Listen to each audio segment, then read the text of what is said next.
ધનાની ભૂમો પશુએશ્ચ ઘોષ્ઠે. તો જૂના સમયની એક ધન અને જૂના સમાનાની પ્રાચીન સમયની બીજી સંપત્તિ કઈ? તો કે પશુધન. પશુએશ્ચ ઘોષ્ઠે પશુધન કહેવાતું. જેની પાસે ગાય હોય, મારી પાસે 5 ગાય, મારી પાસે 5 ભેંસ, મારી પાસે આટલી બકરી, અને જેની પાસે હાથી હોય ને એ તો રાજા કહેવાય, પશુધન. અને એક વાત કહું, આ સમય બદલાય છે, જમાનો બદલ્યો છે, એટલે સ્વરૂપ બદલ્યું છે, બહાર ટ્રાન્સફોર્મેશન, બાહ્ય ટ્રાન્સફોર્મેશન આવ્યું છે, પણ આંતરિક રીતે તો બધું સત્વ તો બધું એકનું એક જ. પેલાના આદિ માનવ આમ હથિયાર લઈને શિકાર કરવા જતો. જ્યારે ખેતીની શોધ નહોતી થઈ ત્યારે સમગ્ર માનવજાત માંસાહારી હતી. એટલે બહુ જ્યારે આમ કહેવાય, ડાર્વિને કીધું ને કે માણસ જે છે એ વાંદરામાંથી માણસ થયો છે. એટલે આપણું ને ચિમ્પાન્ઝી વાંદરા છે ને એનું ડીએનએ 99.9% મેચ થાય છે. એટલે 0.01% આપણે માણસ થયા, ને ઘણા હજી રહી ગયા છે. એટલે કૂદકા કૂદ માર્યા રાખે.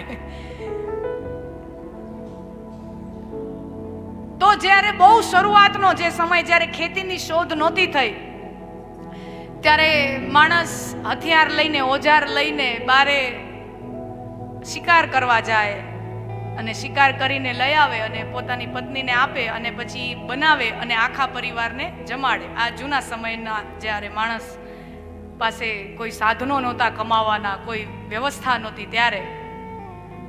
તો આજે આપણે બ્રાન્ડેડ કપડાં પહેરીએ છીએ, સરસ મજાના. આપણે ત્યારે ઈ ઝાડના પત્તા અહીંયા કેડે બાંધીને ઝીંગાલાલા હું એના જેવી આદિવાસી જીવન ઈ લોકો જીવતા.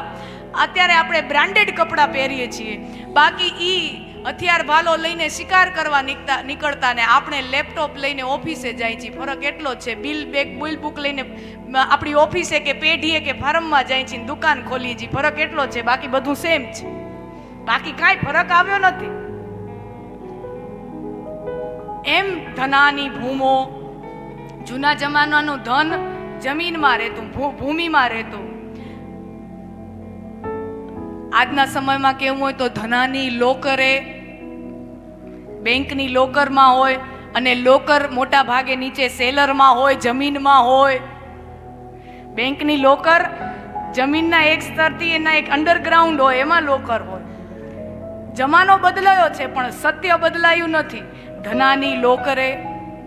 અને પેલાનું પશુધન હતું, એની જગ્યાએ આજે 4 બંગડી વાળી ગાડી લઈ દઉં,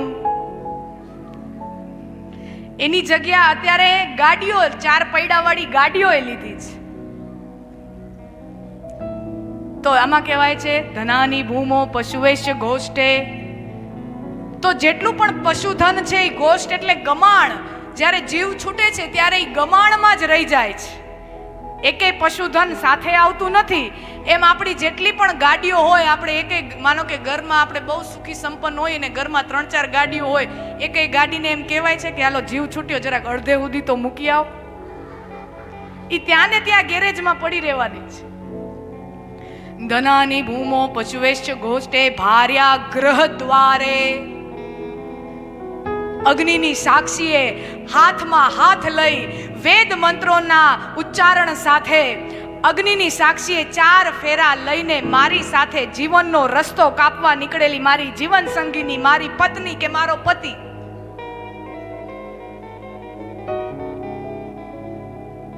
આપણે ત્યાં તો ભાર્યા ગૃહ દ્વારે, જીવ છૂટે પછી ભાર્યા એટલે પત્ની, ગ્રહ દ્વારે એટલે ઘરના દ્વાર સુધી જ હોય, એનાથી આગળ ના આવે. ધનાની ભૂમો પશુવેશ ગોષ્ઠે ભાર્યા ગૃહ દ્વારે જન સ્મશાને. આખું જીવન આ કોઈને ખોટું ન લાગી જાય, આને હું આમ કાંક સારું કરું, મારાથી કોઈને માઠું ન લાગી જાય, એમ આખી ચિંતા કરીને લોહીનું પાણી કર્યું હોય. અને ડોક્ટર જ્યારે સર્ટિફિકેટ લખી દે કે આમાંથી પ્રાણ આ શરીરમાંથી નીકળી ગયો છે, ત્યારે એ જ લોકો આવીને ઉતાવળ કરશે, ઉપાડો ઉપાડો. જન સ્મશાને, ઈ જે લોકો છે ઈ ક્યાં સુધી સાથે રહે છે? સ્મશાન સુધી. ભાર્યા ગૃહ દ્વારે જન સ્મશાને. તો આપણને એમ થાય કે જન્મ મેં લીધો છે ત્યારથી મારું શરીર મારી સાથે છે, તો ઈ તો સાથે રહેશે ને? ના, શાસ્ત્રો કહે છે દેહસ ચિતયામ, આ શરીર છે એ ચિતા સુધી સાથે આવે છે. તો પછી સાથે શું આવશે? હજી સુધી અહીંયાથી કોઈ એક સોય કે ટાંકણીએ ઉપર લઈ જઈ શક્યું નથી. ભાર્યા ગૃહ દ્વારે જન સ્મશાને દેહસ ચિતયામ. તો સાથે શું આવે છે? કાંઈ નથી આવતું. ના, આવે છે પરલોક માર્ગે કર્માનુગો ગચ્છતિ જીવ એક. જીવે કરેલા કર્મ એની સાથે આવે છે. અને જ્યાં સુધી આપણો પ્રાણ આપણા શરીરમાં હોય ત્યાં સુધી આપણે આગળ ચાલીએ છીએ અને આપણા કર્મ આપણી પાછળ પાછળ ચાલે. જ્યાં સુધી જીવ આપણા શરીરની અંદર છે ત્યાં આપણે આગળ ચાલીએ છીએ ને આપણો જીવ કર્મ આપણી પાછળ પાછળ ચાલે છે. કારણ કે કર્મ શું કરવા શું ન કરવા એ આપણો સ્વતંત્ર અધિકાર છે. It is our domain, it is our discretion, our decision. આ કામ કરવું કે ન કરવું એ આપણી સ્વતંત્રતા છે. આપણે ઈચ્છીએ કે આ કરવું છે તો એ કરીએ, ને આપણે ઈચ્છીએ કે આ નથી કરવું તો એ ન કરીએ. It is our domain. Nobody can challenge it. કોઈ ન કહી શકે આપણને. આપણી ઈચ્છા હોય તો કરીએ, ન ઈચ્છા હોય તો ન કરીએ.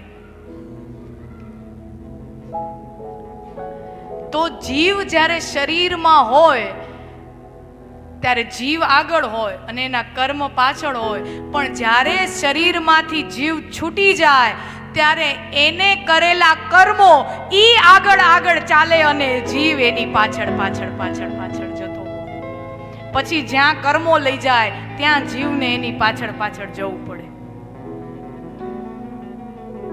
अगर ये वीडियो आपको पसंद आए तो लाइक करें और शेयर करना मत भूलिए और बेल आइकॉन पर क्लिक करना मत भूलिए लेटेस्ट वीडियो सबसे पहले पाने के लिए.